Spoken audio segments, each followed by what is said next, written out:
Hello and welcome to another episode of the Transit Tarmackers. We are on episode 4, Nate.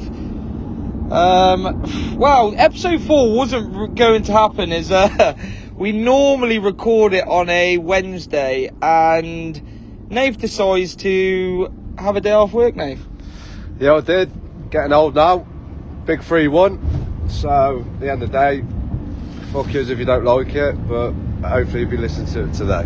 Oh, so the language has started already. We got told off a language the other day, Nate. So today we're going to be talking about the World Cup. Obviously, Southgate picking his England side. I know it's not non-league, but seems to be a big talking point on the non-league circuit. We're going to be talking about superstitions in the change room and Halesowen's running. Okay, so to start with, the World Cup, Nath.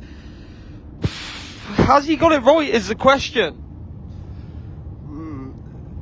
He has and he hasn't. It's to be honest, it's what do you really pick from at the end of the day? The way the form's been for England the last few games hasn't been great, so but at the end of the day, the World Cup's a World Cup. Get behind the lads and fingers crossed we can repeat what we've done the last two tournaments.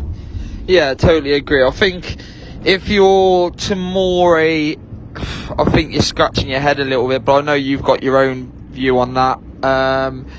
But really, apart from that, yeah, Maguire, should he be going based on form? Probably not, but he hasn't really put a foot wrong in an England shirt. But if you don't take him, there aren't many people apart from Tomori. Who else? Maybe Smalling. What's your thoughts on Tomori?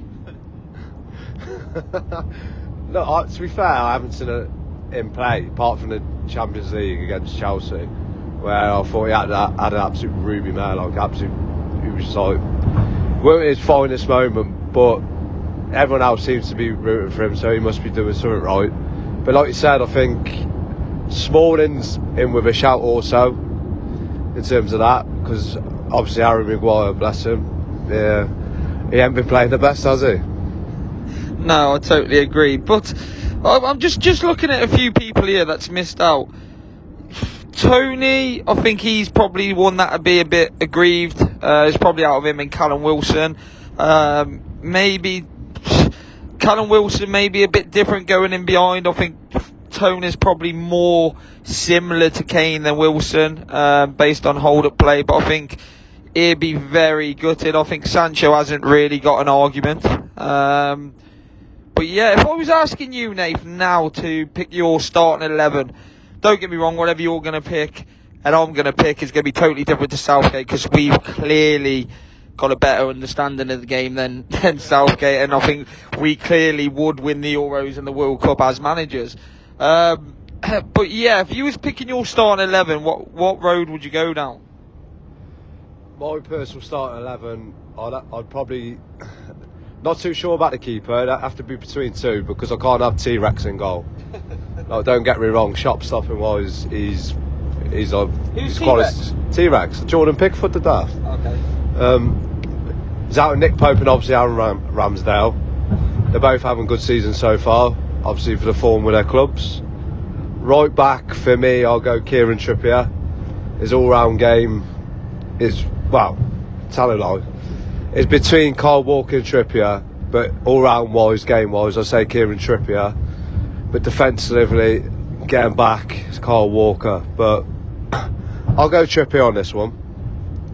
Centre-half wise, I know he hasn't been playing centre-half this season, but I think Ben White's having an excellent season in my opinion. Yeah. Like everything he's doing, he keeps it simple, defends very well. And then next to him, I'll go John Stones, which for me in the English shirt plays very well. And in the terms of Harry Maguire and Eric Dyer, I feel like they have a clanger in them, especially on the big stage. Will the pressure get to them?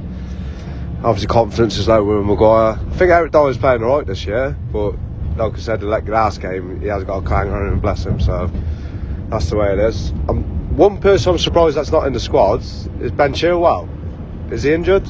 I ain't too sure. I'm not too sure. I think he's brilliant. For me, he'd be first choice left back. But obviously, that not being the case, I'd probably go with Luke Shaw, obviously, him being the only left back in the squad. But what formation are we playing? Whatever you want. We'll go 4-3-3. Okay. Are you calling me manager? That's nice, isn't it? Right, I'd have to go Jude Bellingham. First and foremost, best midfielder we have by a mile. Holding with Declan Rice, and for me, Foden in the hole. Now, not being funny, you look at that talent-wise, that's ridiculous. Yeah. You know what I mean? You've got obviously Declan Rice breaks up play, keeps the ball simple, got Adam and engine on him. Jude Bellingham, all-round game, different gravy. You're quite a Declan Rice, aren't you? I'll take that. And a Rolls Royce baby and all that stuff. Yeah, and then top three for me. I know he hasn't been on form this year, exactly, but in an England shirt, he does the job for me. It's Sterling, Kane central, and form-wise, the way he's playing at the moment, I'll go for probably Rashford, to be honest. He seems a complete different player under Ten Hag. So, yeah, that would be my starting 11. Well, where would that come in the World Cup? That's the question, though. Would it win it? Probably won't get out of the group stage, to be honest. Okay, so I'm going Pickford. Do I think he's good? No. Do I think he's got less clangers in an English shirt than Ramsdale would? Yeah. Pope, I'm not totally having him. Yeah, he's 10'12" and he can catch. He's more of a basketball player for me. Not very good with his feet. So Pickford probably plays there through default. Right back. Now I hear what you're saying with the Trippier thing, but I think if Cole Walker's fit, I think he's one of the best right backs around, and he's playing for me. Stones and Maguire I'd play centre halves. Now listen why. I think if you go on England's last Euros, I think they conceded one goal, and I think it was from a set play until they got to the final. Do I think Maguire's good? No. Do I think anyone else that we've got in the squad is probably got better attributes than him? No. So I think we're really weak in them parts. If Tomori was there, I'm a fan of Tomori. Don't get me wrong, like you said, yeah, he had a clanger in the Champions League, but his form for AC has been incredible this season. So yeah, Maguire and Stones for me. Stones, you know what you're gonna get, and he's probably our best ball playing centre half. Like you said, Chilwell, very surprised. I haven't really done my research on this because we're recording this on a Friday morning where we weren't going to record. So yeah, Shaw gets it. I'm very similar to you, Nate, for the midfield. Rice holding, Bellingham.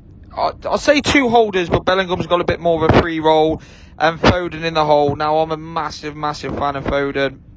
He's like the mini Mac of Halesowen. He gets in positions where no other player can. And he's probably one of our only players that has got, apart from Bellingham, but I'm on about further up the field, that's got that bit of magic, can see the pass and probably can control the game. Up front, top three, Sterling, based on England form, not been the best for Chelsea this season, but everyone was writing him off at the Euros, and he seemed to be probably one of our best players, so he's playing on the right. Kane through the middle. And once again, form hasn't been the best for Man City, but I'm going Grealish. I just think he brings something exciting. He ain't an out-and-out winger, probably better in the hole. I would play him. But once again, in England shirt, whether he's coming on or he's starting, always seems to get an assist or always seems to be involved in something and draws fouls. So that is my team, but we all know Southgate's going to go 5-2. 1-3, that's too many players. 5-2-3. We all know that's going to happen, don't we? So, yeah. So, Nate, predictions for England? Where realistically, yeah, we're all going to say we're going to win it because we're English, we're diehard, we're pub drinkers. We think we win one game against Kazakhstan, and we think we're going to win the World Cup. Like every Englishman do, but realistically, where do you think we'll come this year? I think quarterfinals. You look at last tournaments, we had a great run in, and that's hence the reason why we got so far, in my opinion. Not doubt it, lads. Don't go and look at the attacking players we've got. but I think quarter-finals this year. And to be fair, you can't knock Southgate. He's been one of our best managers, regardless of the way. Obviously, sometimes he plays, because we would have got so far in the tournament. But I think after this tournament, I think he walks away. He can hold his head high, really. Yeah, totally agree. I'm going semi-finals, and I think we're going to be absolutely embarrassed in the semi-finals. And I think Southgate leaves straight after. Might be wrong. Hope I'm wrong. I just don't think. I think he's very defensive minded. I think if we had more of a expanded attacking coach, I think, and we worried more about going forward than defending, I think we got probably the best attacking options in the World Cup. But yeah, semi-finals at a push. What do you think of Southgate, Nate? Do you think he's the right person for the job? Are you having him? I'm not. I think he can get it right tactically, defensively, though, but Shinpateef needs to explore the attacking routes in terms of the players we've got at our disposal. That's the way I look at it. I think he sets up too defensively at the start of games, where by the time, say if you concede the goal, like we have done in a few games in the past, that he'd bring on the attacking players, and then we'd be chasing the game, sort of like the last game against Germany, the friendly then. Like, they're all over us until he swapped it around, but like Grealish was it or something like that? Went more attacking, and then we turned it around with 3-2 up.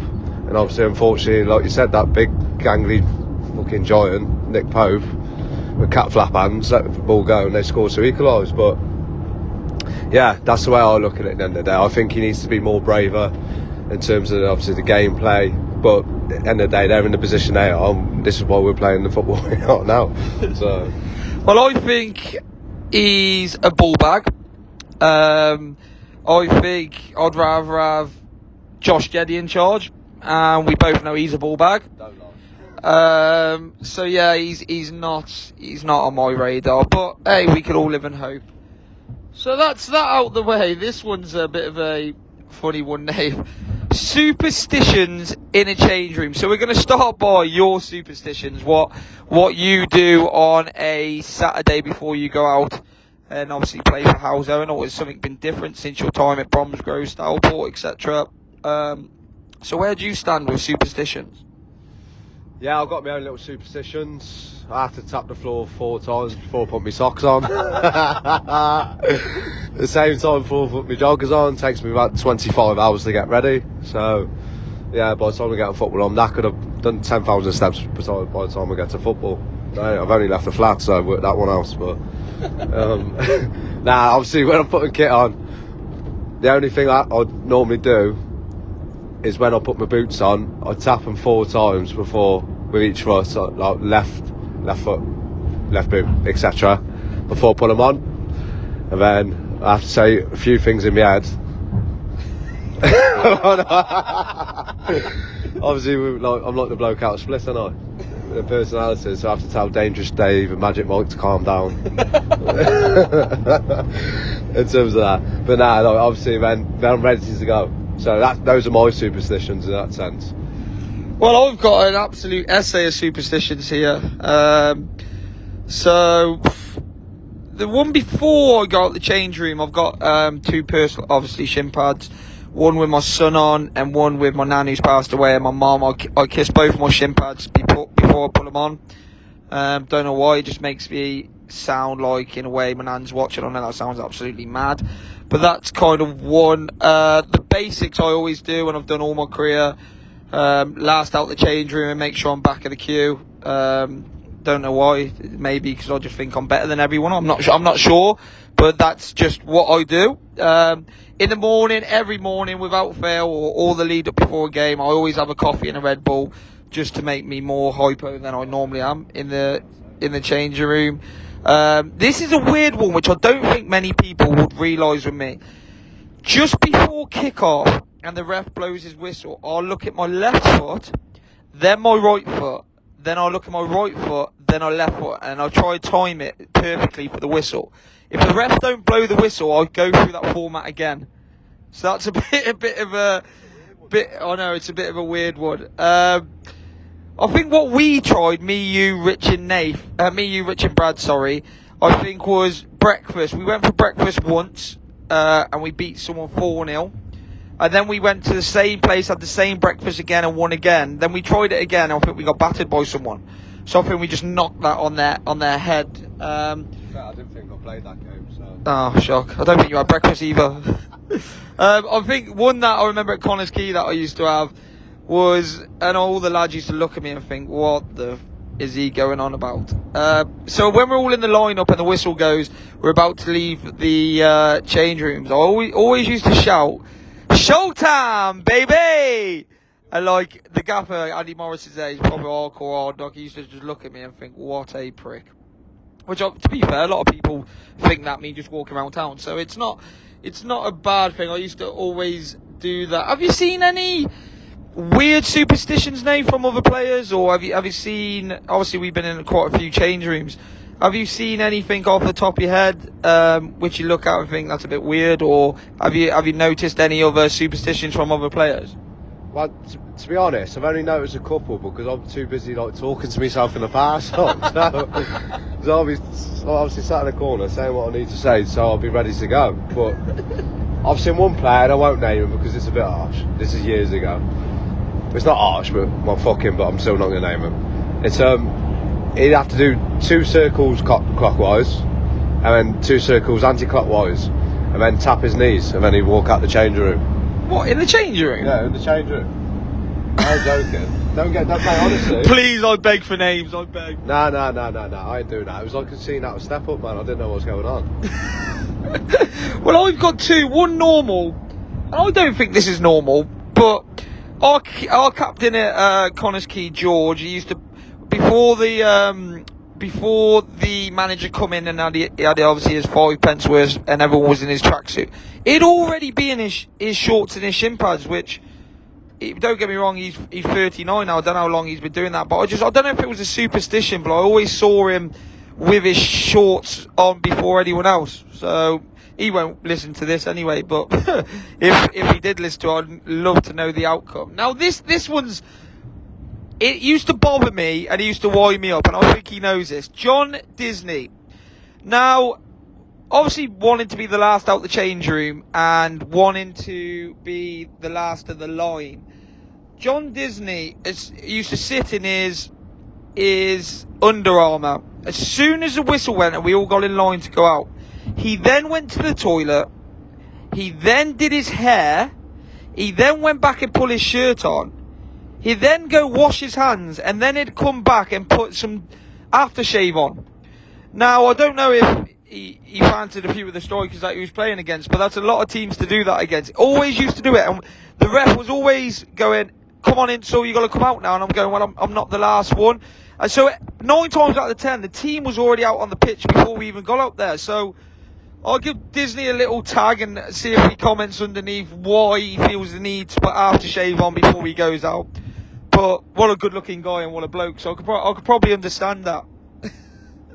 So yeah, I think that's a superstition. I think we kind of covered that. It's always nice to see an insight of what players do, and once again, not going into, I know Jamie Willits is a big fan of the podcast, and I know the chair at Iowa Church is, etc. So if they've got any or they've seen, we'd love to hear off them, to be honest. Do you reckon Quains has got one?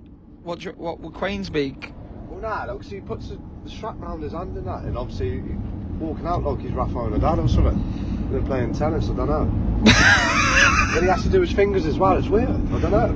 Well, we'll have to ask him, but if I see that tomorrow... If you hear this, mate, have a little dabble on it and give us your opinion, bud. So, last but not least, and I know we got quite a lot of Halesowen fans that listen to the podcast, because by all accounts, the Outs FM once every 2 weeks is turned into a bit of a shambles at the minute. Between the two young blokes, I like to say, who runs the podcast, they can't afford any Wi-Fi between them. It's like they got Tesco's own Wi-Fi at the minute.